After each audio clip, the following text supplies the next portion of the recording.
안녕하세요. 고3 전국연합 학력평가 10월 모의고사 사회문화 해설을 맡은 박보미입니다. 올해 여러분이 수능 전에 봐야 할 모의고사가 이제 모두 다 끝났습니다. 아마 마지막 모의고사를 보면서 여러분이 가장 신경 썼던 건 등급이 잘 나와야 될 텐데 수능 전 마지막 시험인데 등급에 아마 목매는 마음 막 이런 게 생겼을 겁니다. 근데요, 정말이요, 그 등급보다는 지금 결과 분석하는 시간이 훨씬 중요합니다. 정말 그래요. 아직 수능까지 시간이 남아있기도 하고 수능에서는 전혀 다른 결과가 나올 수 있거든요. 더군다나 우리가 올해 여러 차례 평가원 그리고 학력평가 이런 모의고사를 봤는데 사실 문제 기억 안 나요. 여러분 3월에 봤던 거, 4월에 봤던 거 다 기억 안 납니다. 이거 한 번 10월 이 모의평가 문제 한 번만 풀어보고 멈추는 것이 아니라 진짜 여러 번 풀어보셔야 되고요.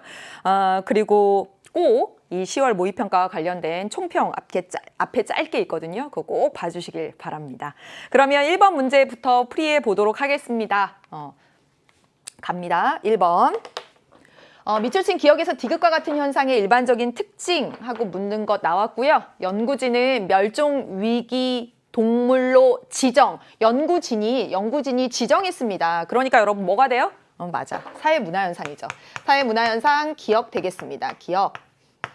독수리의 위치 추적기를 달아서 연구진이 독수리의 월동기 비행 행동을 분석했습니다. 분석했다. 누가? 연구진이. 사회문화 현상이 맞는 거죠. 그렇죠? 그래서 니은까지 사회문화 현상입니다. 월동기의 독수리는요, 먹이를 효율적으로 찾기 위해서 높은 고도에서 오랫동안 넓은 면적을 비행해요. 누가? 독수리가 이렇게 비행한답니다. 뭐예요? 자연현상이죠. 그래서 자연현상 디귿. 그러면 문제 풀어보도록 하겠습니다. 기억과 같은 현상은 니은과 같은 현상과 달리 할 수가 없는 거지. 둘 다 사회문화현상이니까 이제 말해보세요. 가치함 축적. 복습한다는 생각으로 다 알아도. 니은과 같은 현상은 디귿과 같은 현상과 달리 니은은 사회문화현상이니까 필연성이 아니라 확률성, 개연성 이렇게 해야 되는 거죠. 틀렸고요. 디귿과 같은 현상은 자연현상이에요. 사회문화현상과 달리 자연현상은 존재 법칙의 지배를 받는다. 맞아요. 그렇죠. 정답은 3번 이렇게 해주시면 되겠습니다. 디귿과 같은 현상은 니은과 같은 현상과 달리 디귿 자연현상은 사회문화현상과 달리 특수성 아니라 보편성. 자연현상은 보편성, 사회문화현상은 보편성과 특수성. 그 다음에 기억, 니은, 사회문화현상이네요. 디귿과 같은 현상과 달리 인과관계가 명확하다? 아니죠. 인과관계가 나타난다는 공통점은 있는데 명확한 것은 자연현상 이렇게 해야 되는 거잖아요. 그래서 정답은 3번. 네, 이렇게 고르시면 되고요. 2번 문제 가도록 하겠습니다. 자료 수집 방법에 대해서 나와 있고 여러분 첫 번째 페이지는 풀만합니다. 공부했으면 한 만큼 결과를 얻을 수 있는 곳입니다. 자료의 A씨에 대한 설명으로 옳은 것은 했고요. 각각 면접법, 질문지법, 참여관찰법입니다. 여러분 면접법하고 참여관찰법은 질적 자료 수집 방법, 그쵸? 그 다음에 질문지법은 양적 자료 수집 방법. 그러면 여기 문제 봐봐.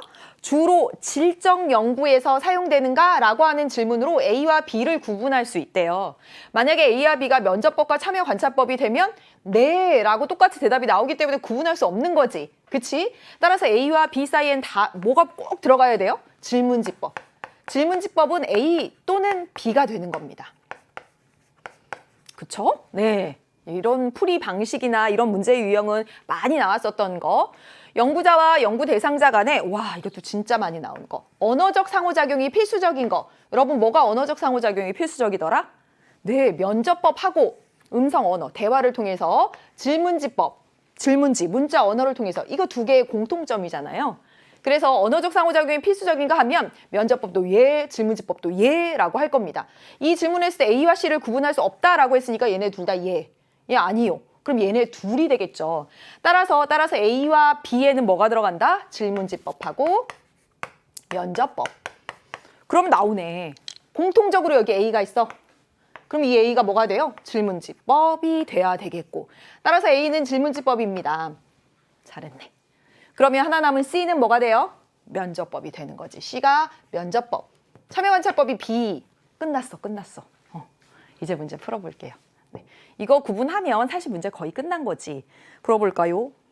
A는 B보다 주관적 해석의 우려가 크다. 양적 자료 수집 방법이에요. 다른 것에 비해서는 우려가 크다라고 볼 수 없는 거지. 틀린 거죠. A는 C보다 자료 수집 도구의 구조화 정도, 양적 자료 수집 방법이 질적 자료 수집 방법보다 구조화, 표준화 정도 미리 딱 정해진 질문지. 그래서 높다라고 말하죠. 들렸습니다. B는 A와 달리, B가 뭐야? 참여관찰법은 질문지법과 달리 참여관찰법이 변인 간의 관계를 파악하려는 연구? 변인 간의 관계를 파악하려는 연구는 양적 연구야. 양적 연구에서 적합한 자료 수집 방법은 질문지법이나 실험법이죠. 들렸습니다. 그 다음에 C는 A와 달리 C, 면접법은 질문지법과 달리 연구 대상자 간에 맞아. 많이 나오지. 정서적 교감, 라포르 형성. 그래야 내면의 깊숙한 이야기를 꺼내지. 정답은 4번 이렇게 골라주시면 되고 C는 B보다 자료의 실제성, 생생하다. 아무것도 조작하지 않아. 생생해. 실제성 너무 많이 나온다. 이게 너무 많이 나온다를 너무 많이 한다. 그렇죠? 이거 어디서? 그렇지. 참여관찰법에서. B에서. 따라서 이거 틀렸습니다. 그러면 정답은 4번. 네. 여기까지 아주 괜찮죠? 다음 보도록 하겠습니다. 3번도 괜찮아요. 괜찮고 자, 지금 보면 뭐 자료 수집 방법이나 사회문화 현상, 자연현상 비교하는 거나 6월, 9월에도 계속 나왔습니다. 10월에도 나왔고 수능에도 나온다는 얘기고 6월, 9월에도 정보사회의 특징 또는 문제점으로 시험이 출제됐다면 지금은 정보사회와 산업사회 비교하는 것, 전형적인 패턴으로 나왔습니다. 아무튼 정보사회의 특징이나 문제점에 대해서는 출제될 수 있다라고 생각해야 되는 것이죠. 교사가 A에 비해서 B가 높거나 또는 큼으로 평가되는 비교 기준을 제시해 보세요 라고 했고 갑은 가정과 일터의 통합 정도입니다. 을은 뭐입니다 라고 했더니 선생님이 한 학생은 잘못된 얘기했네 이렇게 얘기했습니다.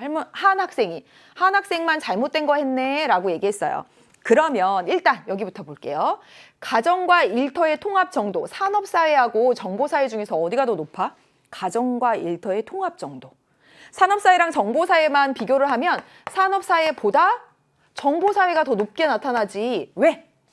정보사회는 재택근무가 가능하니까 가정이 곧 일터가 될 수 있는 여지가 있단 말이야. 코로나 시대에 재택근무 많이 있죠. 그렇죠? 다 이게 정보통신 서비스를 기반으로 이루어지는 거죠. 산업사회는 가정과 직장이 분리되어 있어요. 아침에 출근해야 돼. 뭔가 사업장이 있는 곳으로, 공장이 있는 곳으로 가야 됩니다. 그래서 얘가 분리 정도가 더 높은 거죠. 그래서 이렇게 할 수 있어요. 두 번째, 정보 생산자와 정보 소비자 간 구분이 명확하다. 어디서 그래? 산업사회 매체들이 그렇죠.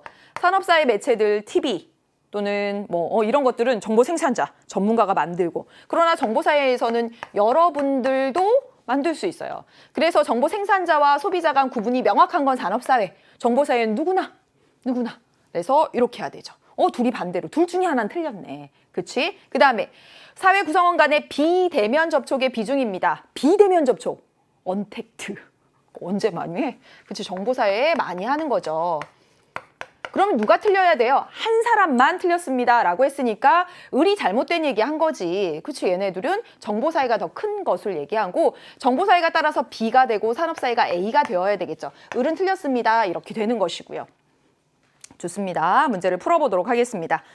A보다 B에서 정보사회 탈관료제, 산업사회 관료제. 그러니까 이거 맞는 얘기지. 탈관료제 조직의 비중은 정보사회에서 높습니다. 맞아요. 두 번째, A보다 B에서 시민의 정치 참여 방법이 다양하죠. 정보사회에서는 정보 네트워크를 통해서 다양한 참여 방법들이 있잖아요. 맞는 얘기가 되고요.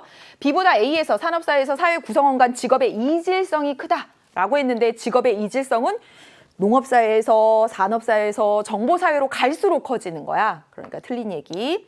그 다음에 여기 있네. 다품종 소량 생산 어디더라? 다양성, 창의성 이런 것들을 강조하는 정보사회에서 그렇습니다. 산업사회에서는요. 대량 생산. 소품종 대량 생산이라고 해야 돼.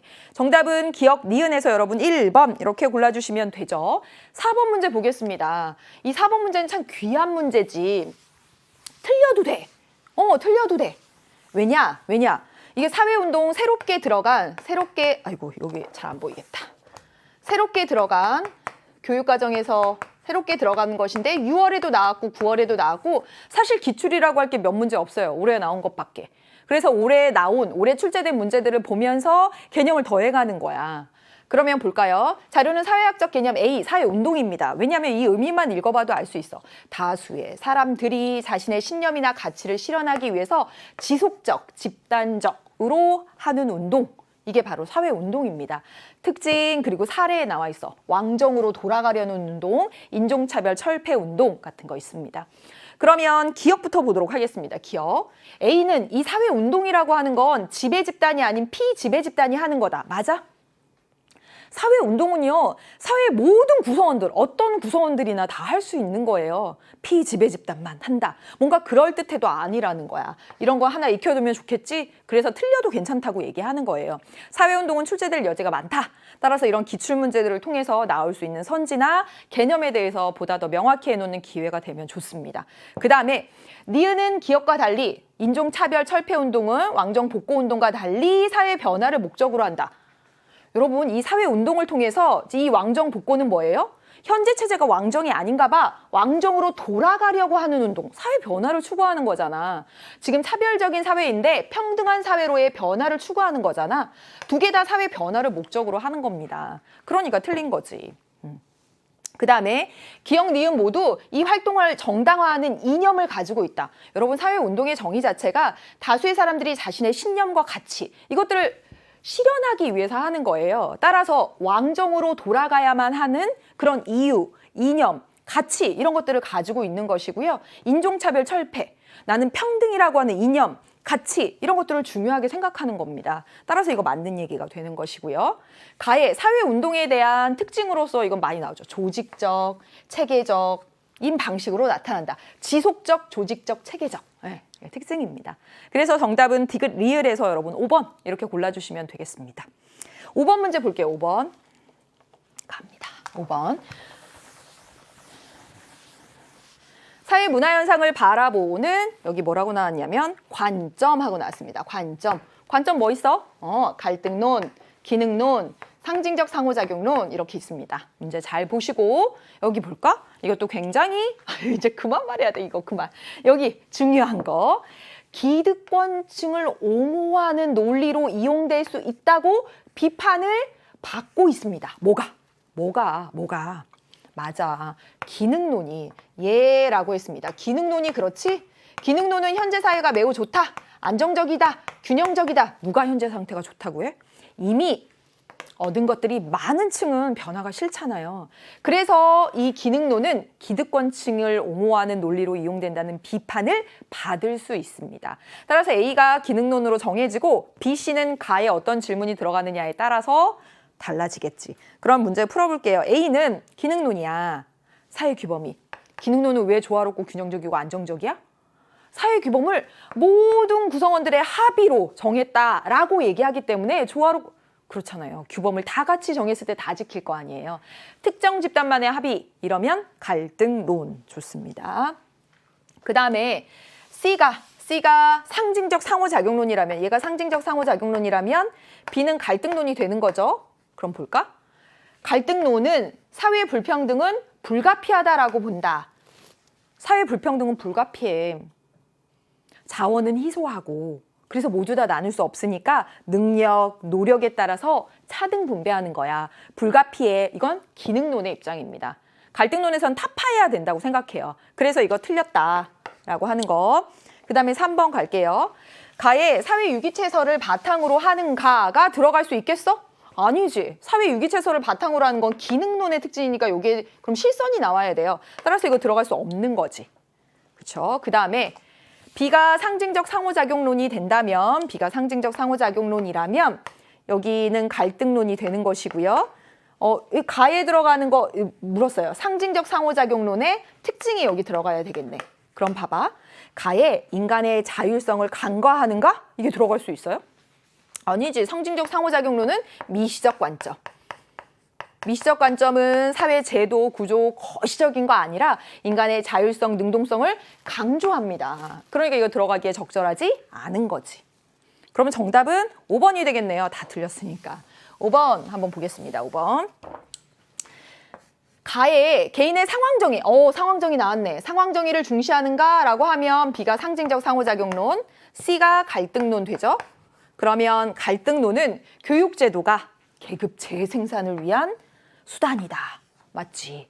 갈등론에서는 사회제도라고 하는 게, 현실에 존재하는 사회제도라고 하는 게 지배층에게 아주 유리해. 그래서 지배층은 계속 지배층으로, 피지배층은 계속 피지배층으로 계급이 재생산돼서 불평등 구조를 고착화시켜 모든 사회제도가 이렇게 불합리해. 이렇게 보는 거 맞는 얘기입니다.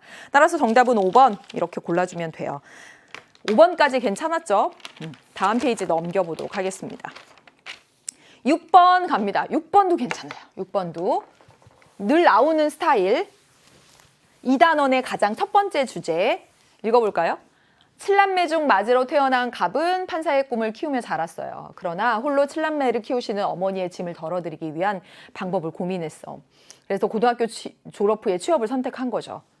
그래서 갑은 남들보다 늦은 나이에 대학에 진학했고요. 이후 판사가 되었고 법원의 사명에 충실하게 공정한 재판에 힘써 법의 날 기념식에서 표창도 받았습니다. 1번 디귿 고민이라고 나왔네. 고민 나오면 늘 뭐 물어봐요? 역할 갈등 물어봐요. 여기서 고민이 역할 갈등이야? 자, 봐봐. 7남매를 홀로 키우시느라 엄마 얼마나 힘들까? 나의 진로는 어떻게 해야 되지? 이거는 정말 진짜 고민인 거지. 마지로서의 고민인 거지. 내가 마지로서 또는 내가 가지고 있는 그 뭔가 지위, 그쵸? 물론 마지로서 갖는 건데 지위 또 다른 지위 간에 부딪히거나 또는 하나의 주위에 부딪히는 그런 상황이 아니라는 거죠. 어떻게 하면 엄마를 도와드릴 수 있을까? 이건 어떤 지위에 따른 역할들이 그야말로 뭐 충돌하는 상황이 아닙니다.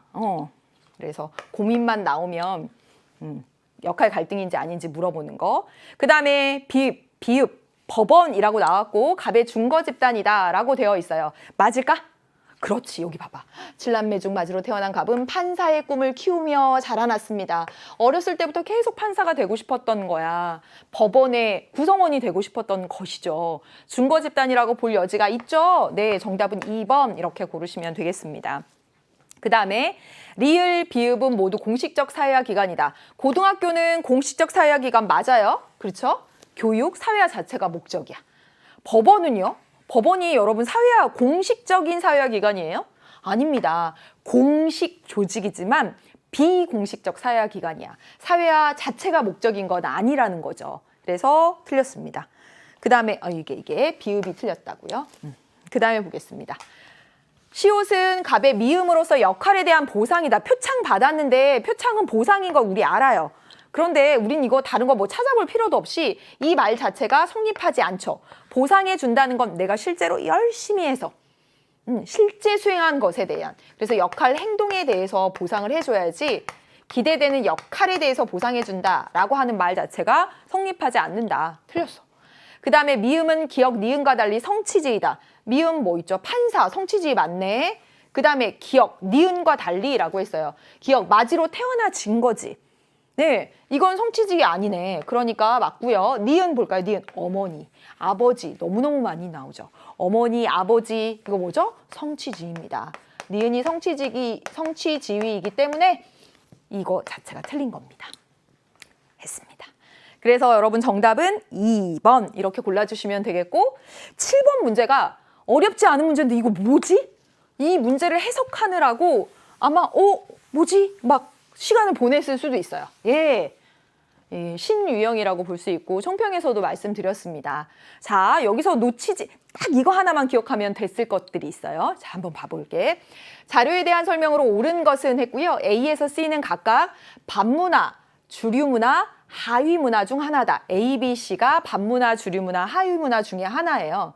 표는 각국에서 존재하는 세 가지 문화, 다이아몬드 문화, 네모 문화, 그다음에 별표 문화가 있는데 이 A, C 중에 무엇에 해당되는지를 나타내주고 있어요. 이거 보고 A, B, C가 반문화인 줄, 이거 보고 아니 네모가 이거면 이게 반문화라는 거야, 주류문화라는 이게 뭐야? 이렇게 생각할 수 있습니다. 분명히 할 수 있어요. 이거 엄청 잘 만들어진 겁니다. 이런 것들이. 자, 여러분 여기 반문화, 주류문화, 하위문화 이거 관계를 한번 보자는 거야. 이 가운데에서 반문화는 어때? 반문화는 동시에 뭐이기도 하죠? 하위문화이기도 합니다. 하위 문화이기도 하다는 거예요. 그래서 반문화이자 하위 문화이다 라고 하는 게 성립한다라는 거예요. 그래서 여러분 여길 보시면 이거는 지금 다이아몬드는 하나만 표시됐어. 그런데 이 네모 문화는 2개 표시됐어. 그러면 이 말이 무슨 말이야? 이 네모 문화가 반문화이자 하위 문화라는 얘기가 되는 겁니다. 이해됐어요? 그치, 이거 2개 표시됐어. 반문화이자 하위 문화다. 그럼 이 둘 중에서 A가 반문화일까, C가 반문화일까? 그치, 이 C에 2개가 표시됐으니까. 왜냐면 하위 문화에는 반문화가 아닌 하위 문화도 있거든. 그래서 여기 써놓고 하면 더 이해가 잘 됩니다. A가 반문화가 되는 것이고요. C가 하위 문화가 되는 겁니다. 그래서 이 네모 문화가 뭔지 모르겠는데 저항하고 도전하는 그런 문화인 거야. 그래서 반문화다. 여기 A다. 여기 동그라미 친 거야. 해당되니까. 근데 반문화는 동시에 하위 문화이기도 하니까 여기다 표시한 거예요. 이해됐습니까? 별표 문화라고 되어 있는데 뭔지 모르겠지만 제주도 지역 문화라고 해볼게요. 반문화는 아니지? 제주도 지역만 누리는 건 이것도 아니지? 하위 문화 되는 거잖아. 그래서 이게 2개가 표시가 된 겁니다. 그래서 여기가 주류 문화 이렇게 나오는 거라고. 이거 구분하는 게 굉장히 어려웠을 수도 있습니다. 이게 뭐지? 도대체 이게 뭐지? 생각할 수 있었어요. 바로 이게 포인트였다라고 하는 것. 됐죠? 이제 문제를 풀어보도록 하겠습니다. 별표 문화는요. 별표 문화는 하위 문화야. 그러나 반문화가 아닌 하위 문화지. 그렇습니다. 정답은 바로 1번. 이렇게 해주시면 됩니다. 세대 문화나 지역 문화 같은 거. 그 다음에 네모 문화는 여기 있어요. 향유하는 사람은 여기 다이아몬드 문화. 다이아몬드 문화가 뭐야? 주류 문화. 이것도 선지로 나왔던 거. 하위 문화나 반문화를 향유하는 사람이 주류 문화를 향유하지 않아? 주류 문화의 문화 요소를 향유하지. 네, 들렸죠? 그 다음에 모든 반문화를 합하면 하위 문화가 됩니까? 그렇지 않죠. 하위 문화에는 반문화가 있고 반문화 아닌 것도 있고 아니죠. 그래서 이거 틀렸습니다. 이게 총합이 무엇이냐라고 하는 선지도 많이 나왔던 거. 그 다음에 B는 A와 달리 사회 발전의 계기를 제공할 수 있다. B는 A와 달리 사회 발전의 계기를 제공할 수 있다. B가 주류 문화는 반문화와 달리라고 했는데요. 반문화의 경우도 사회 발전의 계기를 제공할 수 있습니다. 여러분 가령 그 부르주아 문화 같은 거, 시민혁명기의 부르주아 문화 같은 경우에는 사회 발전의 계기가 되기도 했어요. 그래서 틀린 얘기가 됩니다. 혼란을 제공할 수도 있지만 사회 발전의 계기가 될 수도 있는 겁니다. 그래서 틀린 얘기가 됐고요. C는 하위 문화는 주류 문화와 달리 사회 통합을 강화하는 데 기여한다라고 했는데요. 아무래도 사회 통합을 강화하는 데 기여하는 건 뭐겠어요? 주류 문화, 모든 구성원이 다 함께 누리는 문화겠지. 그래서 틀린 얘기가 됩니다. 정답은 1번 이렇게 골라주시면 되죠. 8번 문제 가보도록 하겠습니다. 다음 글에 일탈 이론하고 나왔습니다. 네, 일탈 이론. 여러분 6월하고 9월에는 일탈 이론이 조금 복잡하고 좀 어렵게 출제됐어요. 그래서 6월, 9월 문제도 꼭 봐주시고 A에 따르면 일탈 행동이 증가하고 있는 이유를 여기 있네. 급속한 사회 변동. 키워드야. 발생한 혼란 속에서 사람들이 따라야 될 새로운 행동 기준이 미처 확립되지 못했다. 행동 기준이 뭐죠? 맞아요. 규범입니다. 규범이 확립되지 못해서 그래. 무규범. 이중 규범 때문에 그래. 그러면 A가 뭐가 돼요? 아노미입니다. 아노미. 누구의 아노미? 뒤르켐의 아노미. 아노미 이론. 그 다음에 B. 이와 달리 B에 따르면 일탈 행동이 증가하고 있는 이유는 키워드. 1차적 일탈. 가벼운 일탈 누구나 할 수 있어요. 이 사람에 대해서 차별적인 제재. 이것 때문에 여러분 헷갈리면 안 돼요. 차별적 교제 이론이라고. 가벼운 일탈 누구나 할 수 있는데 그중에 일부에 대해서 차별적인 제재. 이게 낙인이야, 낙인. 낙인 찍게 되면 부정적인 자아가 형성돼서 2차적 일탈, 습관화된 일탈이 된다. 낙인론. 되었습니다. 문제 풀어보도록 하겠습니다. 기억. A는 사회 구조적 차원에서 일탈 행동의 원인을 설명하고 있습니다. 급속한 사회 변동으로 인한 사회 규범의 확립, 미확립을 얘기하고 있어요. 거시적인 차원에서, 기능론 차원에서 얘기하고 있는 겁니다. 따라서 맞고요. B는 일탈 행동의 학습의 결과다. 배워서 그래. 이건 차별 교제 이론이에요. 그러니까 틀린 얘기가 되고요. 3번. A는 B와 달리 일탈 행동의 대책으로 봐봐. 급속한 사회 변화로 새로운 행동 규범이 확립되지 못해서 그러면 규범을 다시 세워야 되겠지. 규범의 통제력, 힘을 강화한다. 맞는 얘기입니다. 그 다음에 A, B는 모두 일탈을 규정하는 객관적인 기준이 있다라고 본다. 틀린 얘기지? 낙인 이론은 어때? 누구나 가벼운 일탈을 할 수 있는데 낙인, 부정적인 반응이 어떻게 전해지느냐에 따라서 2차적 일탈이 달라질 수 있다고 얘기합니다. 그래서 일탈 기준의 상대성 이렇게 얘기해요. 틀린 얘기입니다. 정답 기억 디귿 해서 여러분 2, 2번 이렇게 골라주시면 되죠. 9번 가겠습니다. 이 9번이 중요한 문제이고 제가 총평에서 얘기했던 그 우리 학교 학생이 바로 이런 문제 가지고 왔었어요. 이 문제가 중요하다라고 얘기한 이유는 이 문제 유형으로 6월에도 출제됐어? 9월에도 출제됐어? 계속 이런 비슷한 유형이 반복돼서 나오고 있어요. 그러면 이건 6월, 9월에 비해서는 조금 쉬운 편으로 나온 거예요. 아무튼 이런 문제 유형을 파악하고 계속 연습해서 똑같은 것이 나오면 보다 더 잘 접근할 수 있도록 하는 노력이 필요하겠죠. 자, 보겠습니다. 사회조사과정 문제고요. 갑국 고등학생의 진로 성숙도에 관한 연구입니다. 갑국 고등학생이 모집단이 되겠지, 모집단. 연구 가설 한번 볼까? 연구 가설. 자아 존중감이 높은 고등학생이 낮은 고등학생보다 진로 성숙도가 높을 것이다 라고 했어요. 이거 여기다 써줄까? 가설 1. 자아 존중감. 존중감이 높을수록 뭐라는 얘기야? 진로 성숙도가 높다. 이거지. 그래서 두 번째, 대학 진학 의지가 강한 고등학생이 약한 고등학생보다는 진로 성숙도가 높을 것이다. 2번. 네, 대학 진학의지라고 쓰겠습니다. 진학 의지가 높을수록 진로 성숙도가 높을 것이다. 이렇게 했습니다.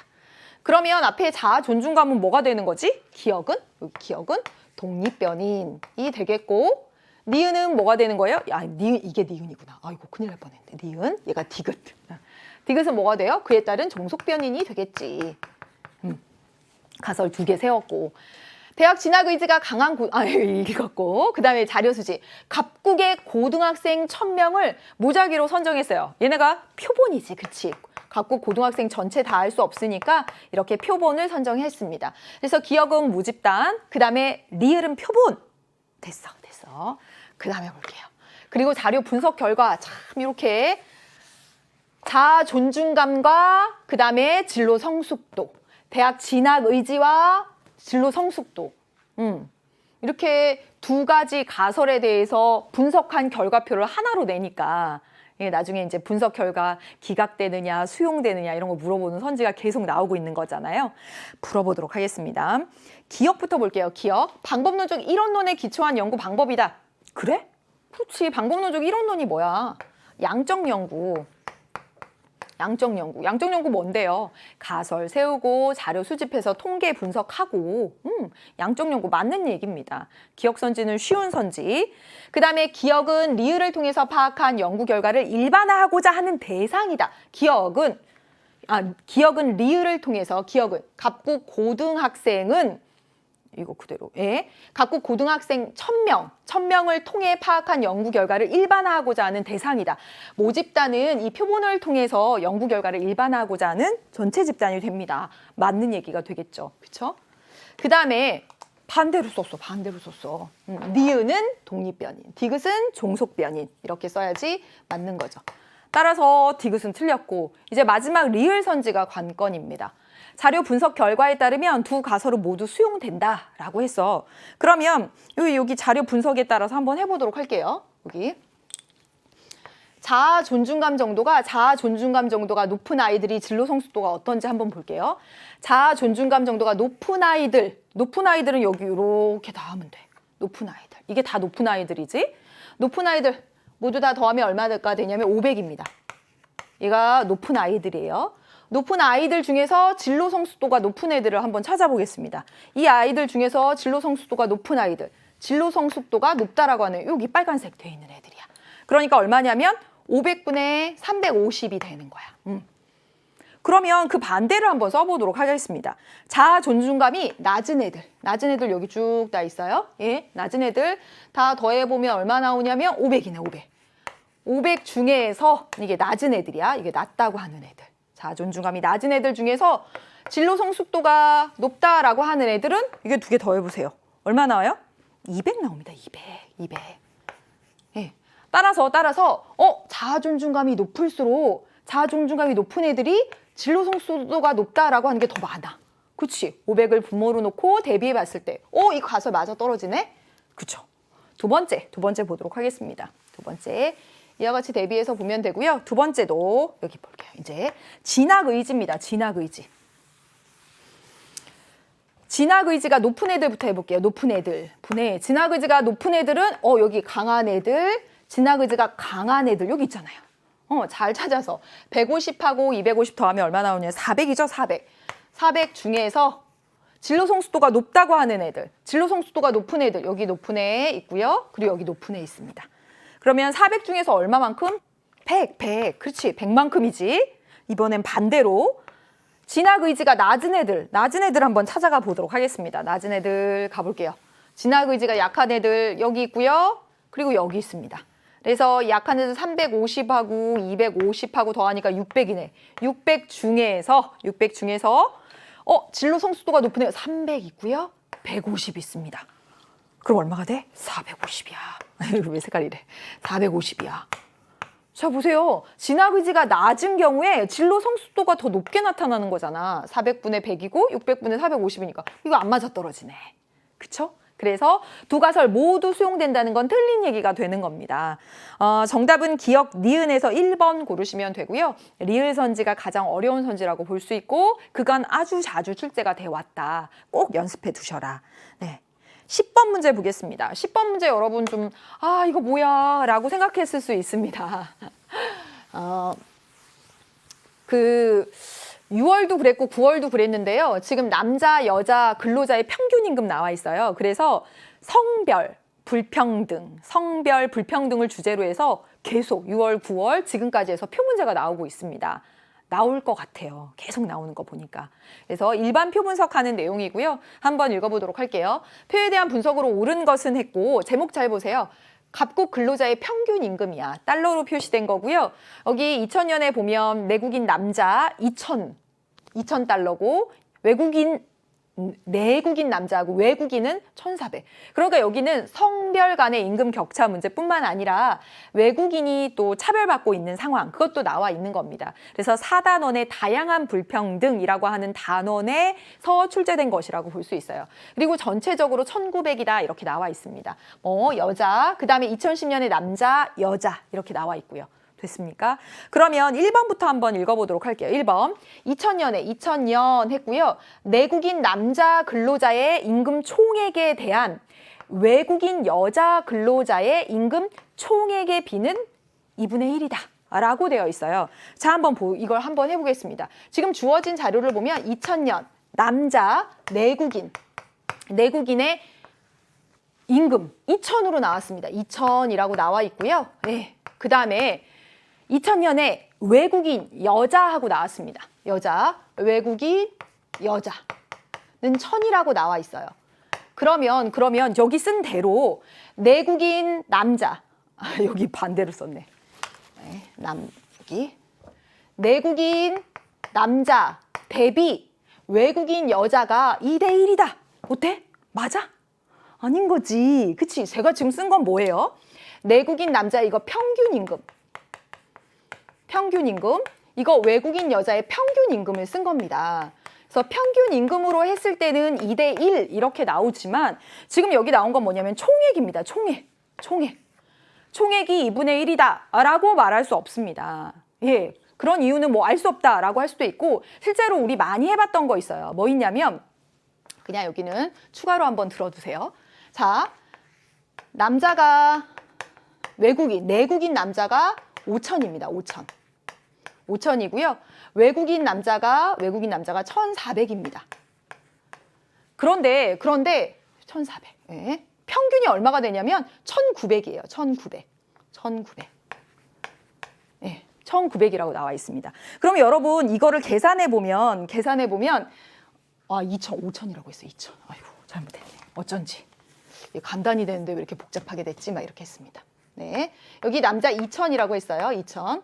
여기 칸을 해보면 하나, 둘, 셋, 넷, 다섯, 여섯 됐다. 여기 1900, 1800, 1700, 1600, 1500, 그리고 1400 이렇게 돼 있어요. 만약에 내국인 남자하고 외국인 남자가 같다면 정 가운데 1700이 되어야 되는 거지. 그런데 평균을 보니까 여기 1900이 돼 있어. 이 말은 누가 더 많다? 여기가 가까우니까 남자가 더 많다. 무려 몇 배? 한 칸, 두 칸, 세 칸, 네 칸, 다섯 칸. 5배 더 많다는 얘기가 됩니다. 그래서 내국인 남자 대 외국인 남자가 5대1, 여자도 마찬가지로 5대1이에요. 물론 이건 여자 사이에서 5대1, 남자 사이에서 5대1이라는 것이지 여기 내국인 남자와 외국인 여자의 상대적인 비는 또 알 수가 없어요. 집단의 크기는 알 수가 없어요. 다만 지금 여기 2분의 1이라고 나온 건 평균 임금의 상대적인 비인 것이지 총액에 대한 상대적인 비는 아닌 거죠. 그래서 틀렸습니다. 그래서 해봤고요. 두 번째 이게 1번, 그 다음에 2번. 그래서 1번 틀렸습니다. 두 번째 보도록 하겠습니다. 두 번째. 이거 두 번째 이거 아니구나. 두 번째 선지도 조금 어려울 수 있어요. 두 번째 선지. 해볼게. 2010년 여기 있습니다. 2010년 내국인 근로자 평균 임금에 대한 내국인 근로자 평균 임금? 내국인 근로자는 어디죠? 이거 내국인이야. 여기부터 여기까지. 여기 내국인 근로자 평균 임금에 대한 그러면 내국인 근로자는 2,500에서 2,100 사이겠지. 그렇잖아요, 여러분. 80점 맞고 60점 맞으면 평균은 그 사이 값이잖아요. 마찬가지로 2,500하고 2,100이면 평균은 그 사이 값입니다. 2,500에서 2,100 사이 값을 갖게 되는 겁니다. 여기까지 이해돼? 그래서 내국인 근로자 평균 임금에 대한 외국인 근로자 평균 임금의 비, 외국인 근로자 평균 임금의 비는 여기 있어요. 여기. 그러면 얼마가 되냐면 1,700에서 1,500만 원 사이가 되는 겁니다. 자, 여러분 봐봐. 그럴 수는 없지만 요 사이 값을 갖기 때문에 그럴 수는 없지만 진짜 남자 최대값 2,500이라고 하고 여기 사이 값을 갖기 때문에 사실은 1,500일 수 없어요. 1,500보다 크고요. 그쵸? 평균은요. 여기는요. 2,500보다 작아요. 그러면 이 최대값하고 최소값의 비를 한번 보자는 거죠. 그러면 하면 2,500분의 1,500을 해봐. 그럼 얼마가 되냐면 5분의 3이 됩니다. 그러면 내국인 임금 평균 대비 외국인 임금 평균은 5분의 3보다 늘 크게 나타나야 돼요. 커야 됩니다. 왜 커야 되냐면 자 봐봐. 내가 말했잖아. 2,500이 될 수 없다고 했지? 그치? 이 사이 값을 갖는다고. 그러니까 2,500보다 더 여기는 더 점점점 적어집니다. 분모는. 분자는요. 1,500을 가질 수는 없어요. 1,500하고 1,700 사이의 값을 갖게 돼요. 그래서 1,500보다는 큰 값이야. 지금 이거는 2,500대 1,500을 대비해 놓은 거예요. 이거보단 큰 값이야. 그러니까 여기 점점 커지는 거야. 그럼 잘 봐. 분자는 커지고 분모는 작아지면 전체적으로는 커지는 거지.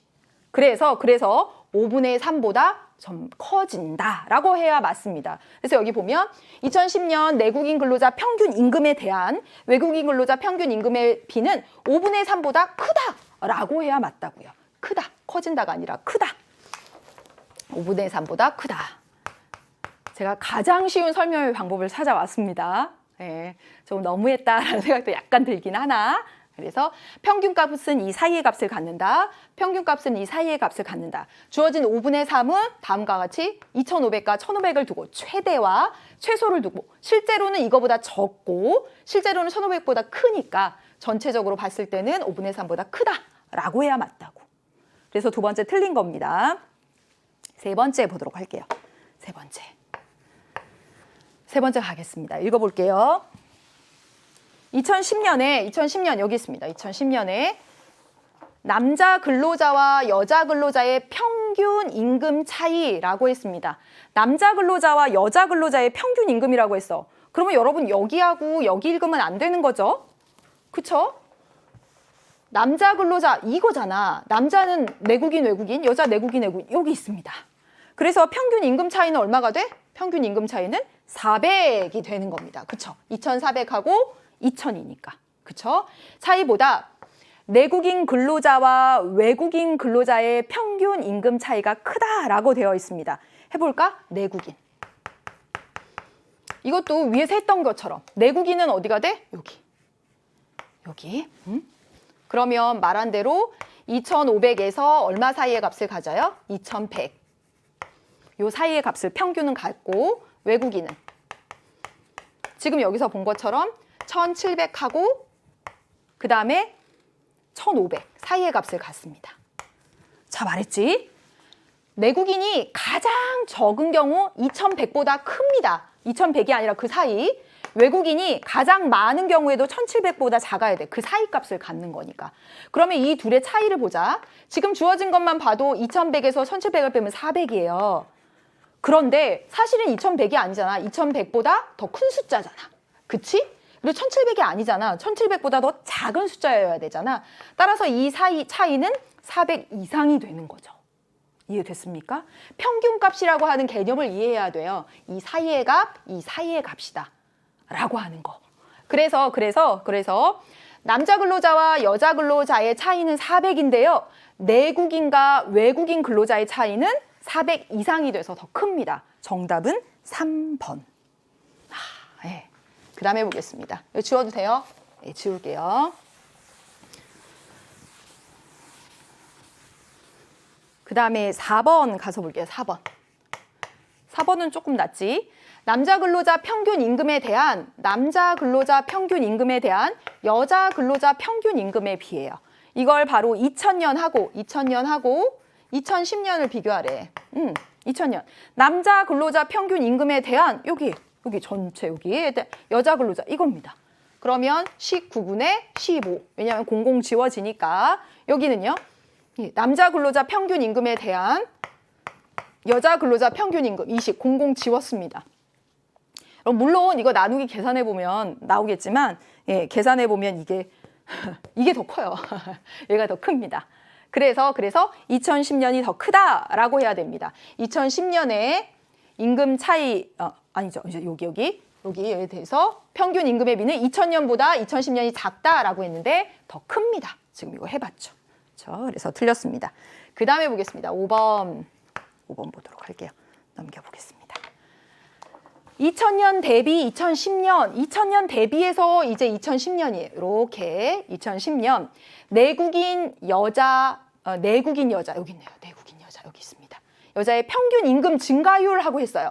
여러분 이거 증가율 구하는 거 일반 표분석 강의에서 했었던 내용입니다. 이건 증가율 어떻게 하더라? 여자가 원래 얼마였는데 1,600이었는데 얼마만큼? 1,600에서 2,100으로 500만큼 증가한 겁니다. 증가율이니까 곱하기 100 해야 되지만 똑같이 여기도 곱하기 100이니까 안 해도 돼요. 여기도 볼까? 내국인 남자 근로자의 평균 임금 증가율 해볼까? 내국인 남자 여기에서 이렇게 2,500으로 2,000에서 2,500이 됐습니다. 그러면 어떻게 해요? 원래 2,000이었는데 얼마만큼? 2,000에서 2,500으로 500만큼 증가했습니다. 곱하기 100 똑같으니까 생략하고 그냥 보자는 거야. 1,600에서 500만큼이 커? 아니면 2,000에서 500만큼이 커? 그치. 1,600에서 500만큼이 큰 거죠. 따라서 여자 근로자의 평균 임금 증가율이 더 크다라고 해야지 맞습니다. 따라서 정답은 3번. 네. 여러 번 보세요. 네, 여러 번 보십시오. 성불평등과 관련된 문제 나올 수 있고 이렇게 이 구간의 평균값이다 라고 하는 것들은 여러 문제를 통해서 봐왔던 유형입니다. 11번 문제부터 보지요. 기억에서 리을에 대한 옳은 설명만을 보기에서 고른 것은 했습니다. 이렇게 문제 읽었는데 뭐 물어보는지 모르겠으면 제시문이나 얼른 선지로 가라. 아, 문화의 속성이구나 라고 하는 거죠. 그럼 봐볼게요. 과거 갑북에서는 기업의 명문대 졸업생 선호를 기업이 명문대 졸업생 선호하는 건 뭐 당연하지. 사람들이 그렇게 이러한 생각들을 공유하고 있었다는 겁니다. 따라서 기억에서 부각된 건 공유성이에요. 공유하고 있으면 어때? 한 사회 구성원 간의 원활한 상호작용이 가능하지. 공유하고 있으니까. 따라서 기억 맞는 얘기가 돼요. 그 다음에 최근 채용 기준이 학벌에서 능력으로 대체되면서 바뀌었네요. 기업 문화가 변화하고 있다. 문화의 변동성 나타나주고 있고요. 이러한 기업 문화의 변화가 학교 교육에도 다른 부분에도 영향을 준다. 전체성, 총체성 이거 나와 있는 거죠. 그러면 니은은 문화가 세대 간 전승 과정을 통해 더욱 풍부해진다. 이건 풍부 더해져서 축적성 아닙니다. 네, 틀렸고요. 디귿 디귿에서의 문화, 기업 문화할 때 문화는 뭐겠어? 기업이 운영되는 또는 기업에서 사람들이 상호작용하는 방식. 따라서 이건 뭐냐면 넓은 의미의 문화라고 볼 수 있습니다. 문화시설에서의 문화는 뭐예요? 문화시설은 좀 뭔가 좀 문명화된 그런 뜻을 담고 있잖아요. 그래서 이건 좁은 의미지만 이 문화는 넓은 의미로 봐야 됩니다. 문화시설에서의 문화와 달리 넓은 의미다. 그래서 틀린 내용이 되고요. 리을은요. 기업의 문화가 학교 등등등등 연결, 전체성 맞는 얘기입니다. 정답은 기억 리을에서 2번. 12번 문제 좀 새로웠어요. 그래, 계층표 분석 문제는 조금 쉽게 날 필요가 있다라는 생각을 하고요. 이렇게 두고 풀어도 되지만 우리가 원체 얘가 익숙해져가지고 기본표에다 옮겨놓고 하니까 보기가 훨씬 편하더라고요. 그래서 저는 기본표에다 옮겨놓고 하려고요. 이 각국 국민 A에서 H입니다. 그래서 각국 국민을 부모 계층하고 비교해서 살펴봤어요. 그러니까 이 각국 국민을 누구라고 두면 자녀라고 둔다면 이 자녀와 부모를 비교한 것이에요. 그래서 상중하. 그래서 이 칸에 집어넣으면 매우 쉽죠? 네. 왜냐하면 아래 상승 이동했다, 세대 간 뭐 이동한 사람, 이동하지 않은 사람 막 이렇게 물어봤는데 이거 자체로 놓고 물론 연결할 수도 있는데요. 저는 해설하는 거니까 보기 쉽게 이렇게 바꿔보도록 하겠습니다. 그래서 여러분 이게 뭐가 돼요? 여기는 일치하는 거, 계층이 일치하는 게 되는 거죠. 그렇죠? 그 다음에 이 위 영역은 뭐였어요? 부모는 중한데 자녀가 상으로, 부모는 한데 자녀가 중으로 간 거니까 여기 뭐냐면 상승 이동한 것이었고, 그 다음에 이 아랫부분은 뭐가 돼요? 하강 이동. 그쵸? 여기가 하강 이동. 그럼 보겠습니다. A부터 볼게. A는 현재 A는 현재 상층인데, 어머, 부모도 상층이네? 그러니까 이 A는 부모도 상, 자신도 상. 그 다음에 G를 한번 볼까? G는요, 자기 현재 상층인데요. 부모 봐봐. 부모는 중층이야. 그러면 자기는 상이면서 부모가 중인 건 여기다 G를 이렇게 써야 되겠네요. 써놓으면 더 쉽더라니까. C를 보세요. 자기도 중층이고 부모도 중층. 그 다음에 E를 보니까 자기도 중층이고 부모도 중층. 그래서 C와 E 여기 두 명. 중층이면서 중층. 이렇게 들어가네요. 그 다음에 F 볼게요. F를 보면 자기는 중층인데 부모는 상이네. 여기 와 있죠. 그렇죠? 네. 그래서 자기는 중층인데 부모는 상. 여기네. 자기는 중이고 부모는 상이니까. 찾았습니다. H 보겠습니다. H를 보면 자기는 중이고요. 부모는 하다. 자기는 중이고 부모는 하. 여기네요. H 이렇게 됐네요. 그다음에 B는 자기는 하고요. 자기는 하고 부모는 상이야. 자기는 하고 부모는 상. 여기네. 여기가 B네. B. 잘 쓴 거지? 네, 잘 썼을 겁니다. 그다음에 D 있습니다. D. 자기도 하고 부모도 하네. 그래서 D 이렇게 되어 있습니다. 그래서 모두 몇 명? 8명. 8명에 대해서 다음과 같이 이렇게 나누어서 넣어봤습니다. 이제 문제 풀면 돼요. 할만합니다. 해보도록 하겠습니다. 다 맞게 했는지 한 번만 더 확인하고요. 예, 보겠습니다. 1번. 세대 간 이동한 사람보다 이동하지 않은 사람이 많다라고 했어요. 이동하지 않은 사람 여기 어디? 하나, 둘, 셋, 4명. 그렇죠? 일치하는 사람 4명. 모두 8명이니까 이동한 사람도 4명이네. 그래서 같습니다. 틀렸죠? 그 다음에 세대 간 하강 이동한 사람보다 상승 이동한 사람이 많다라고 했는데요. 여기 보세요. 상승 이동 자리에는 G하고 H 둘이 있어요. 하강 이동 자리에는 F하고 B 둘이 있네요. 그래서 둘로 같습니다. 틀렸죠? 그 다음에 보겠습니다. 세대가 이동한 사람 중 부모의 계층이 중층인 사람보다 세대가 이동한 사람 중 부모의 계층이 중층인 사람. 이동한 애들은 여기 빨간색 아니면 이 밑에 하강 이동 칸 여기 있어요. 부모의 계층이 중층인 경우에 이동한 애는 G 하나. G 한 명. 상층인 경우에는요. 여기는 같고 이동한 애가 둘. 여기. F하고 B 둘입니다. 둘. 그래서 중층인 사람보다 상층인 사람이 더 많다. 맞죠? 부모가 중층인 경우에 여기 하나, 부모가 상층인 경우에는 하나, 둘. 맞습니다. 정답은 3번. 네. 이렇게 나오니까 너무 좋습니다. 그간 너무 여러분을 고생시켜 왔었죠. 세대 간 이동한 사람 중에서 현재 계층이 상층인 사람보다 이동한 사람 중에서 여기 이동한 사람 중에서 이동한 칸 보세요. 현재 계층이 상층인 사람. 이동한 사람 중에서니까 현재 상층인 사람은 G예요. G. 하층인 사람은요? B 여기 있습니다. 그렇죠? 현재 B. 여기 A나 D는 고정이니까 이동한 사람 중에서 현재는 자녀를 얘기하는 거잖아요. 그래서 G, 9, B 이렇게 찾았습니다. 따라서 어때요? 많다가 아니라 같아요. 한 명씩. 그렇죠? 그 다음에 상층에서 하층으로 세대가 이동한 사람보다 상층에서 하층으로 이동한 사람은 B. 중층에서 하층으로 이동한 사람은 0. 이게 더 많다라고 했으니까 틀렸네요. 그렇죠? 그래서 정답은 여러분 3번 이렇게 골라주시면 되겠습니다. 이제 13번 문제를 보겠습니다. 13번 문제 이거 지울게요. 개인과 사회의 관계를 바라보는 관점 하고 나왔습니다. 개인과 사회의 관계를 바라보는 관점. 개인 강조하면 사회 명목론, 사회 강조하면 사회 실제론. 한번 볼게요.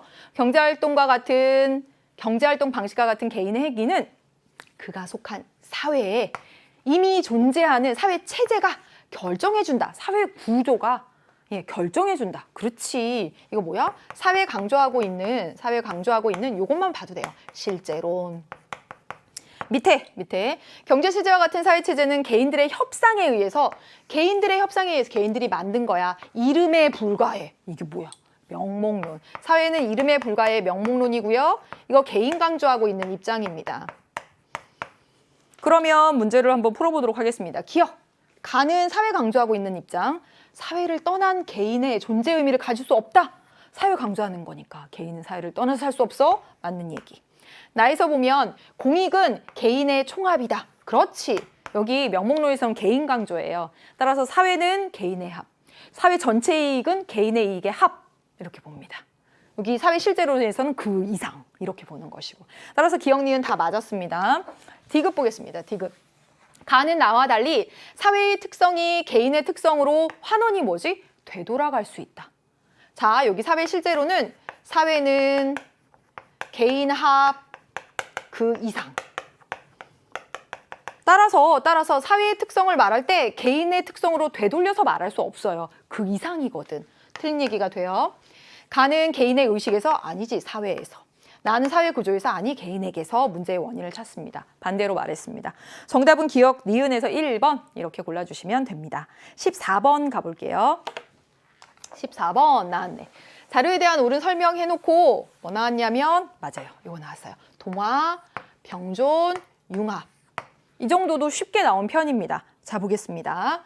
전통 문화 요소가 외래 문화 요소로 대체되는 게 뭐예요? 대체되는 게 흡수되고 대체되는 것 맞아요. 동화입니다. 따라서 예라고 한 B가 동화가 되고 그리고 A, C 이렇게 남아 있습니다. 그러면 기억, B의 사례로 동화의 사례로 우리 한의학과 양의학이 함께 존재하는 것 이거 여러분 뭐죠? 병존. 따라서 기억 틀렸어. 두 번째. A가 문화 병존이라면 얘가 병존이라면 C는 융합이 되겠네. 융합이 되겠습니다. C의 사례로 서양 음악과 아프리카 음악이 결합해서 제3의 재즈 대표적으로 문화 융합의 사례입니다. 전형적인 거 나왔어요. 니은 맞고요. 가에 전통 문화의 정체성이 유지되는가가 들어갈 수 있다. 들어갈 수 있을까? 전통 문화의 정체성이 유지되는가라고 하는 질문이 여기 들어가면 동화는요? 아니요. 흡수돼서 사라져버려요. 이거 아니요. 맞아요.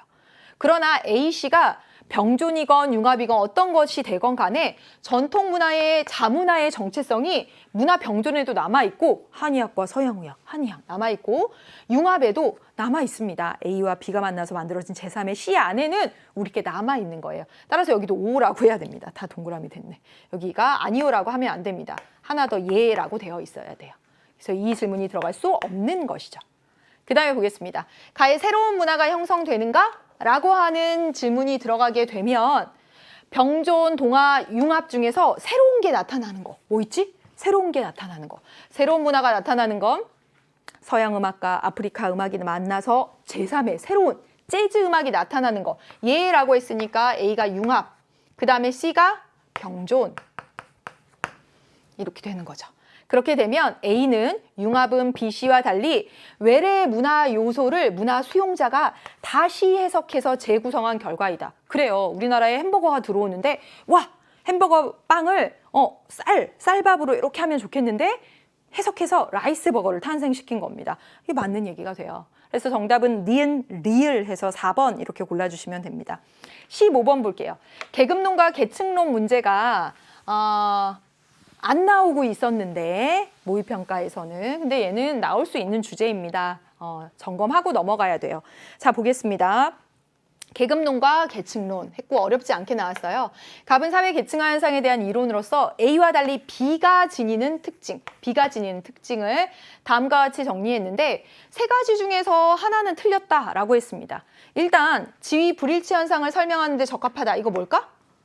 계층, 그쵸? 여기 빈칸이고요. 다원론의 입장에서 경제, 사회, 정치 여러 차원에서 사회 계층화 현상을 설명한다. 이거 계층이네요. 그러면 두 개 맞고 얘가 틀렸나 보네. 그쵸? 하나 틀렸다라고 한 거 보니까. 그러면 이에 따라서 B가 뭐가 되는 거예요? 계층. 그러면 A가 뭐가 되겠어? 계급. 그리고 가에는 무슨 내용을 썼겠어? 계급에 대한 내용을 써서 얘가 하나 틀린 내용이 되는 걸 겁니다. 찾아주시죠. 보겠습니다. 1번. A는 계급론이에요. 사회 계층화 현상이 사회 구성원들 간의 연속적인 서열화. 아니지. 그쵸? 네, 계급론은 이분법적이라고 했습니다. 그쵸? 따라서 서열화, 연속성, 이건 계층론. 네, 틀렸고. B는 계층론이에요. 계층론은 사회적 위신이 사회 계층화를 초래하는 여러 요인 중에 하나입니다. 다원론으로 봐서 사회적으로는 위신을 보고 정치적으로는 권력을 보고 그 다음에 경제적으로는 계급을 보고 네, 그래서 맞는 얘기 되고요. 정답은 2번입니다. 3번. A와 달리 B는 경제적 요인이 사회 계층화 현상에 미치는 영향력을 인정한다. A, B, 계급론과 계층론의 공통점인 게 뭐예요? 경제적 요인을 본다. 이건 공통점입니다. 계급론은 경제적 요인만 보는 것이고 계층론은 다원론, 경제, 사회, 정치 여러 차원을 보는 것이고. 따라서 틀렸어요. 4번. B는 A와 달리 동일 계급에 속한 사람들 간의 강한 연대의식 어디서 나타나?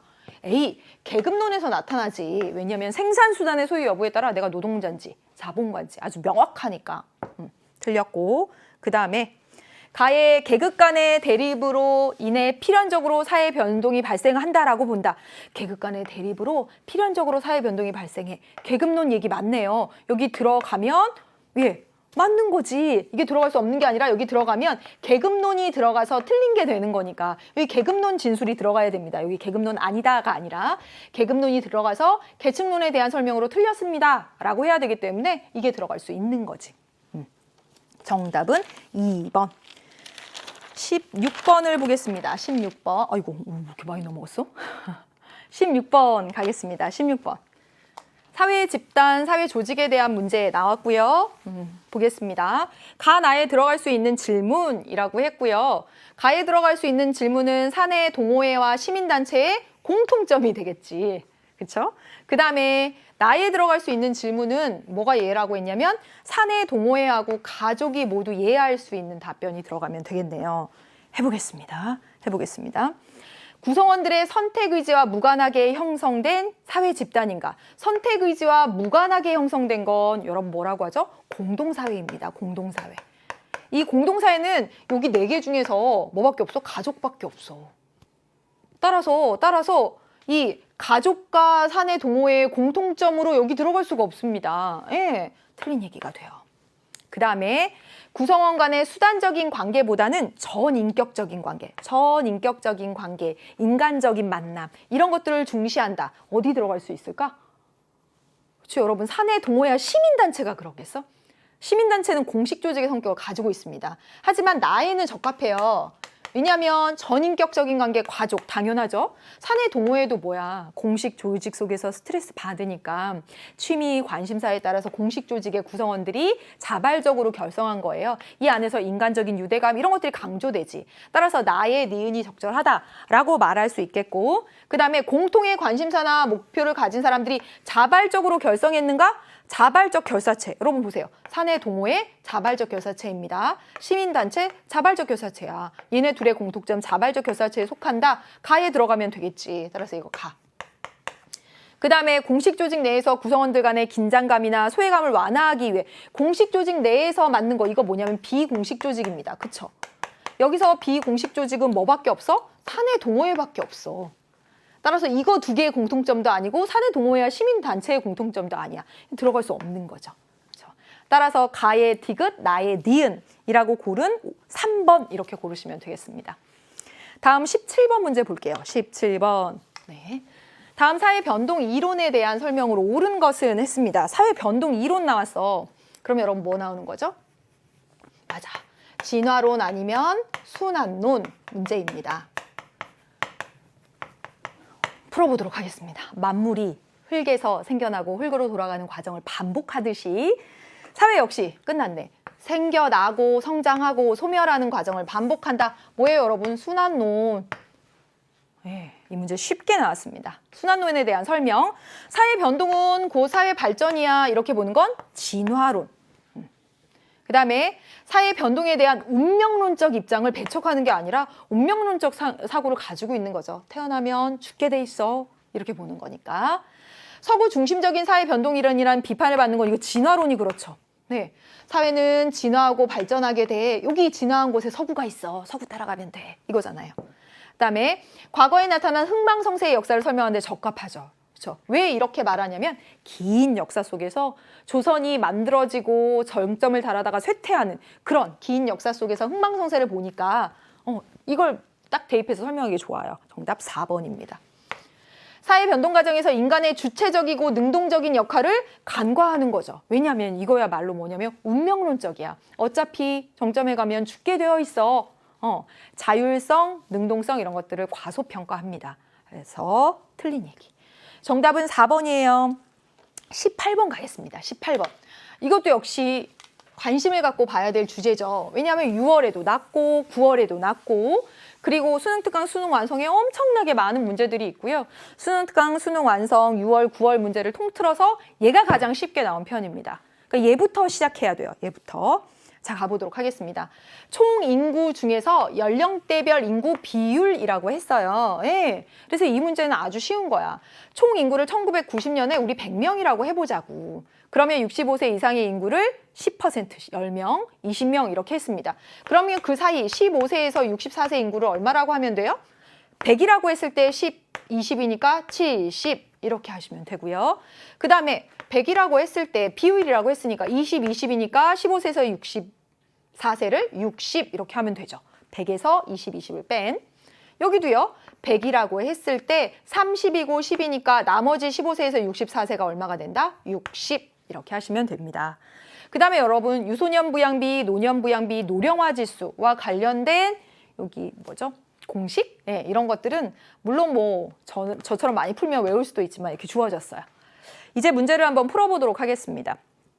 1번 노령화 지수는 이라고 했습니다. 노령화 지수는 2010년하고 1990년, 1990년하고 2010년. 예, 그럼 노령화 지수가 뭐예요? 노령화 지수 여기 나와 있잖아. 네, 0에서 14세 인구 대비 64세 인구입니다. 0에서 14세 인구 대비해서 64세를 내가 65세 이상의 인구. 얘 상대적인 비 곱하기 100 이렇게 됩니다. 그럼 1990년을 써주세요. 0에서 14세 인구 20분의 네, 65세 이상의 인구 10 곱하기 100. 여기도 곱하기 100이니까 저 생략하고 보겠습니다. 그 다음에 2010년 가보세요. 0에서 14세 인구 10인데요. 65세 이상 인구 30입니다. 여러분 여기 보세요. 이거 2분의 1이고 예, 여기는 3입니다. 예, 몇 배예요? 6배 아니야? 그치? 1990년이 2010년이 1990년에 6배 돼야지 이거 나오는 거죠. 3이 나오는 거죠. 3배이다 라고 했으니까 틀렸습니다. 물론 곱하기 100, 곱하기 100 해서 계산할 수도 있지만 이렇게 놓고 보면 되죠. 그 다음에 보겠습니다. 유소년 부양비라고 나와 있습니다. 유소년 부양비 주어져 있어요. 1990년 하고 그 다음에 2000, 2000년 이렇게 나와 있습니다. 유소년 부양비 공식 어떻게 돼요? 여기 있습니다. 15세에서 64세 인구 대비 0에서 14세 인구 여기다 써놓을까? 15에서 64세 인구 대비 0에서 14세 인구 했습니다. 1990년 70분의 20 그쵸? 70분의 20 B니까 곱하기 100 해야 되지만 같이 비교하는 거니까 굳이 안 하겠다는 거예요. 2000년 보세요. 60분의 얼마예요? 20 0에서 14세 20입니다. 둘 중에 뭐가 더 커? 60분의 20이 더 크지. 7분의 2, 6분의 2니까 여기가 더 크죠. 2000년이 더 크다라고 해야지 맞습니다. 이게 그동안 나온 문제 중에 가장 쉬운 거라니까요. 이거부터 시작하십시오. 지금 해도 늦지 않습니다. 이거 하고 6월, 9월에 나왔던 거 하고 수능 특강, 수능 완성에 나온 것만 모아도 이 문제 유형을 파악할 수 있다는 거예요. 그 다음에 3번. 유소년 부양비와 노년 부양비의 합은 2000년보다 2010년이 크다. 유소년 부양비하고 노년 부양비는 다 어떻게 돼요? 분모가 15세에서 64세, 15세에서 64세 인구 대비해서 유소년 부양비는 0에서 14세. 합이라고 했으니까 플러스 노년 부양비는 여기 65세 이상 이렇게 하시면 되는 거예요. 이게 총 부양비라고 말합니다. 15세에서 64세가 어린 아이들을 부양하고 노년층을 부양하는 거니까. 그래서 이거 더해주면 되는 겁니다. 그러면 2000년 보세요. 2000년 여기 있네. 여기 60에서 얼마? 여기 둘을 부양하는 거죠. 40만큼 부양하는 겁니다. 곱하기 100.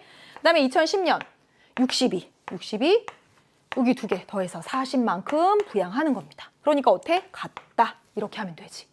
그렇죠? 그래서 틀렸습니다. 되었죠? 4번 보도록 하겠습니다. 4번.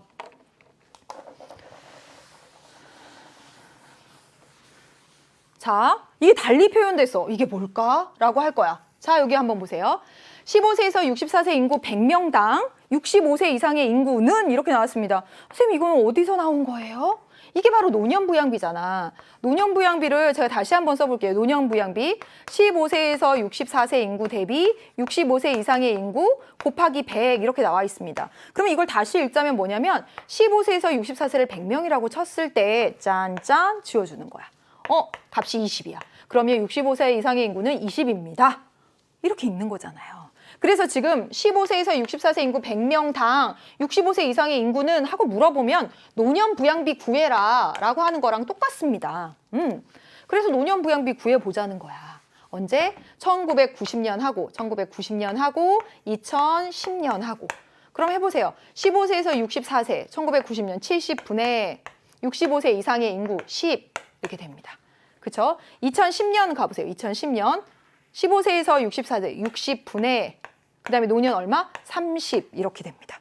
네, 그래서 물론 이거 곱하기 100 계산하면 여기는 50% 나오고 여기는 14점 얼마 이렇게 나옵니다. 그렇게 해도 되지만 굳이 할 필요 없다고 했습니다. 이게 7분의 1이고 2분의 1이에요. 여기가 더 크지? 그치? 1990년보다 2010년이 더 크다, 많다, 맞는 얘기가 되는 겁니다. 그래서 이거 계산하면 이거 곱하기 100 해서 계산하면 이게 50% 나오거든요. 그럼 이걸 이렇게 읽는 거지. 15세에서 64세 인구 100명당 50명 부양하는 거야. 지금 60명당 30명이니까 100명당 50명입니다. 이렇게 읽으라고. 근데 굳이 계산할 필요는 없다. 그 다음에 5번 보도록 하겠습니다. 2000년 대비 2010년 이거 지워볼게요. 다 지우고 2000년 대비해서 2010년 여기로 갔습니다. 노년 부양비는 하락하였고 라고 했어요. 노년 부양비 구해보면 되잖아. 얼마? 15세에서 64세 인구분의 노년 20에서 여기 60분의 얼마? 노년 30으로 증가했어요. 그렇죠? 60분의 20에서 60분의 30으로 증가했습니다. 높아졌습니다. 그러니까 여기서 이미 틀렸고 노령화 지수는 여기 나와 있네요. 0에서 14세 인구 대비 65세입니다. 0에서 14세 인구 대비 65세. 이건 맞아요. 이거 한번 볼까요? 0에서 14세 인구 대비 여기 2000년에 보면 20분의 65세 이상의 인구가 20이었는데 여기는 보세요. 10분의 30. 1이었는데 3으로 그렇죠. 높아졌습니다. 상승했습니다. 물론 곱하기 100 해서 퍼센트로 읽어야 되지만 이렇게 했습니다. 그래서 정답은 4번 됐습니까? 4번. 4번. 이건 진짜 이거 읽는 연습하는 거. 그러면 19번 문제를 보겠습니다. 19번. 가병의 문화 이해의 태도라고 나와 있어요. 문화 이해의 태도. 좋아. 문화 이해의 태도 뭐 있어요? 상대주의, 자문화 중심주의, 사대주의. 좋습니다. 우리 민족의 전통 음악이 세계 어느 민족 음악보다도 우월해. 우리 거 우월해 라고 말하네요. 자문화 중심주의. 그 다음에 두 번째, 다른 선진 음악 수용하자. 그래서 우리 낙후됐어, 우리 건.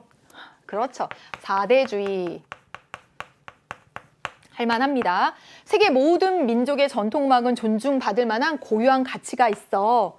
각각의 문화를 고유한 가치가 있고 다양성이 있다고 인정하는 거. 상대주의. 1번 해보겠습니다. 1번. 갑의 태도는 자문화 중심주의니까 자문화 정체성을 강화시키지. 그 다음에 을의 태도는 문화 제국주의로 변질될 수 있는 건 뭐예요? 자문화 중심. 우리 게 최고야. 이거지. 그 다음에 병의 태도는 서로 다른 문화 간의 갈등을 초래하겠어요? 인정하고 다양성을 확보하는 건데 틀렸어요. 갑의 태도는 병의 태도와 달리 다양성 계속 얘기했죠. 상대주의에서 그렇죠. 그러니까 틀렸고요. 그럼 정답은 5번이겠네. 병의 태도는 갑, 을의 태도와 달리 문화를 평가의 대상으로 보지 않습니다. 그렇죠. 얘네들의 공통점은 뭐예요? 문화를 평가하고 있는 거. 우리 게 최고야, 다른 나라가 최고야. 평가하고 있지만 얘네는요, 상대적인 문화를 이해합니다. 평가하지 않고 이해한다 라고 하는 거. 따라서 정답은 5번. 네, 오늘의 마지막 문제를 보겠습니다. 짠, 갑니다. 사회보장제도가 표문제로 나왔고요. 2월에도 그랬고 9월에도 그랬습니다. 이번 시험도 그렇죠. 그러면 이렇게 나올 가능성이 매우 높다. 예. 그래서 한번 풀어보도록 하겠습니다. 여기서 어려운 선지가 하나 있긴 하죠. 볼게요. 표는 우리나라 갑지역과 을지역의 65세 이상 인구 중 기초연금 수급자 비율과 국민연금 수급자 비율을 나타내고 있습니다. 그래서 여러분 이게 6월 방식하고 9월하고 똑같은 형태예요. 남자 수급자 수와 여자 수급자 비율이 나와 있고 전체의 비율이 나와 있으면 남자 집단과 여자 집단의 크기 구할 수 있는 거. 예. 계속 나오고 있잖아요.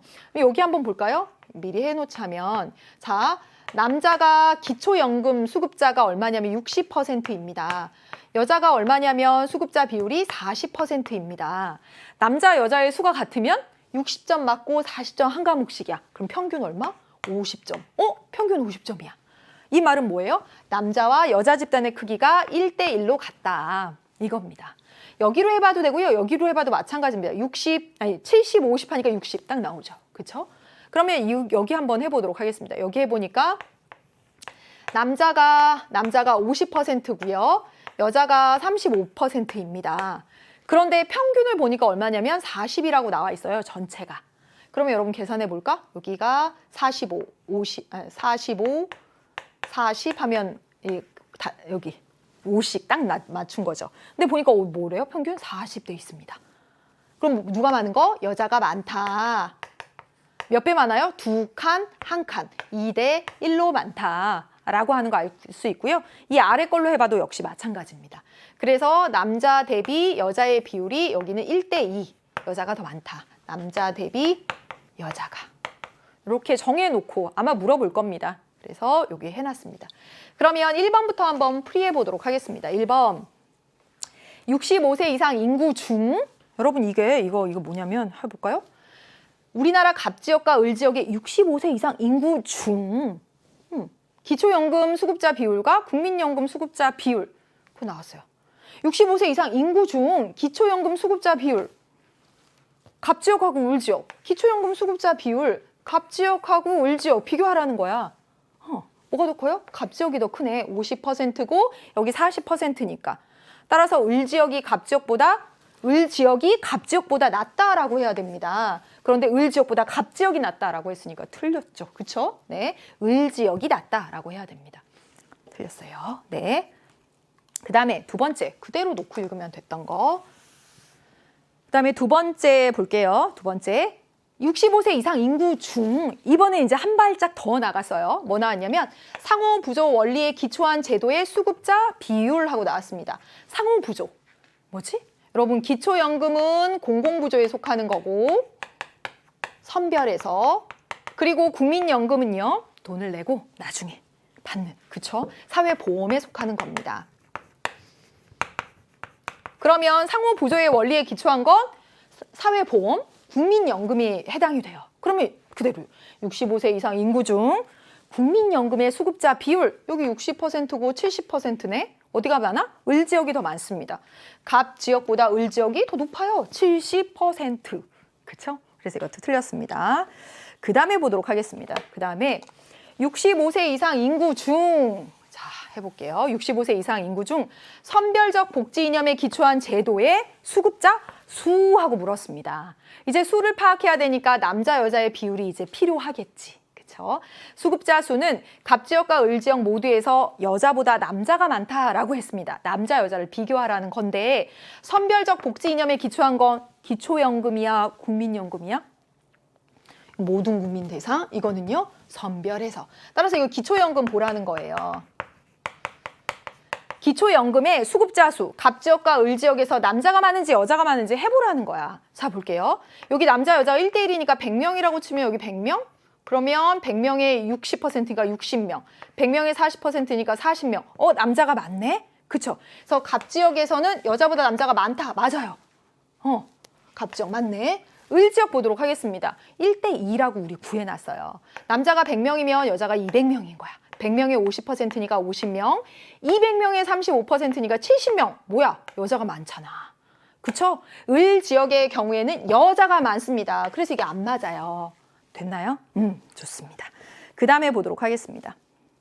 그 다음에 4번. 사후 처방보다 사전 예방의 성격이 강한 거, 이게 특징을 잘 알고 있어야 되죠. 사전 예방의 성격이 강한 건 뭐지?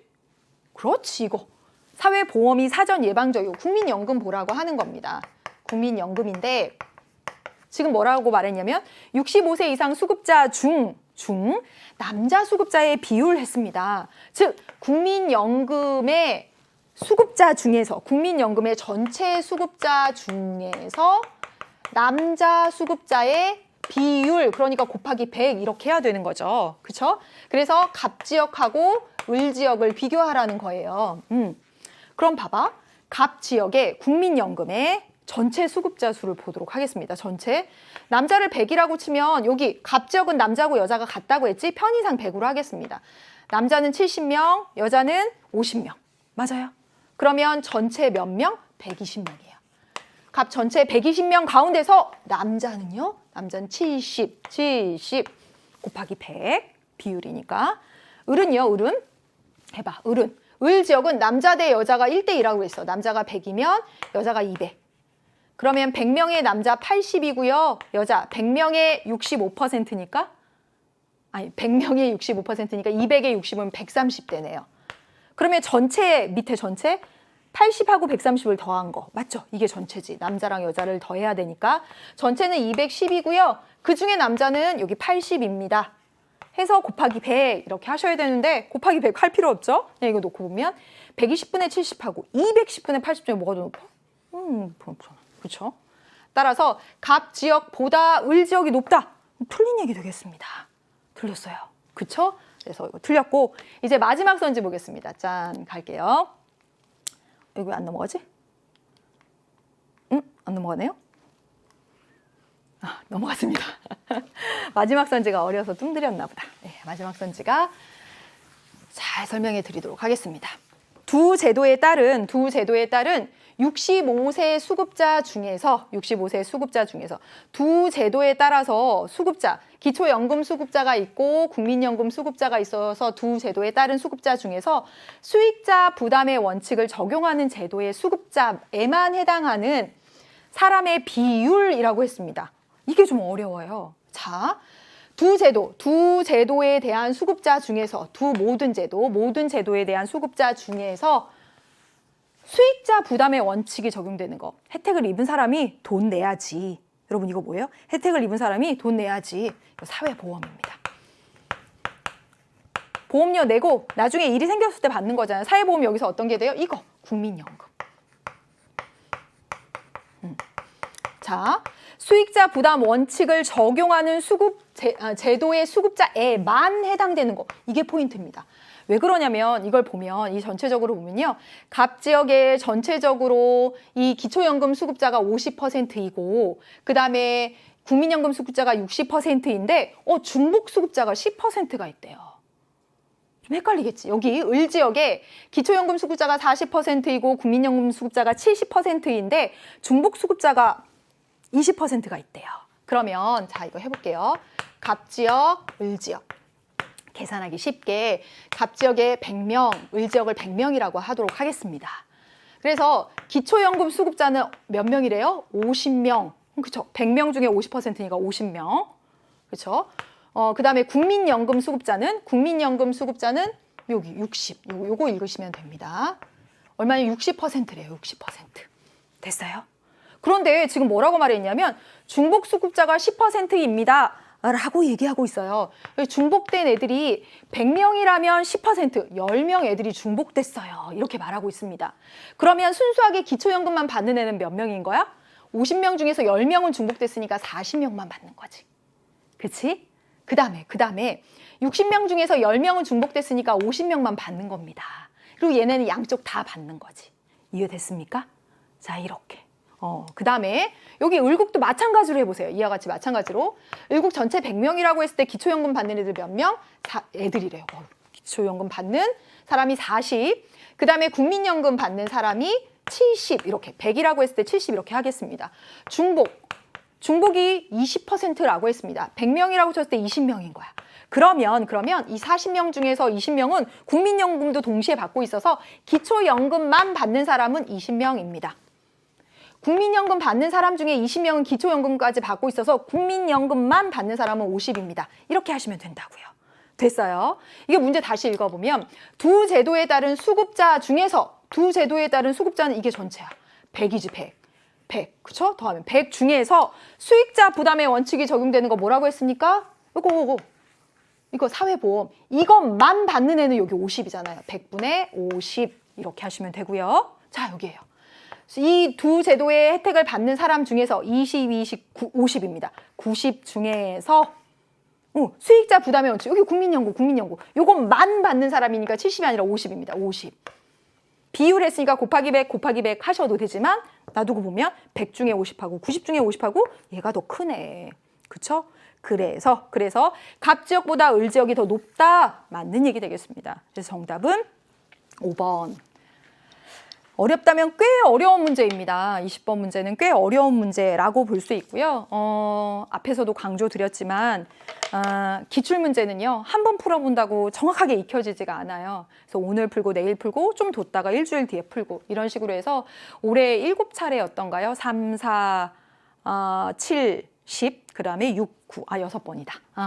이 모든 문제들을 정말 외울 듯이 여러 번 풀어보시면 수능 보는데 크게 도움이 될 거라고 생각합니다. 여러분 너무너무 고생 많으셨고요. 저 최종 점검 4강 마지막 정리하는 강의 올려놨거든요. 여러분 큰 도움이 될 거라고 생각합니다.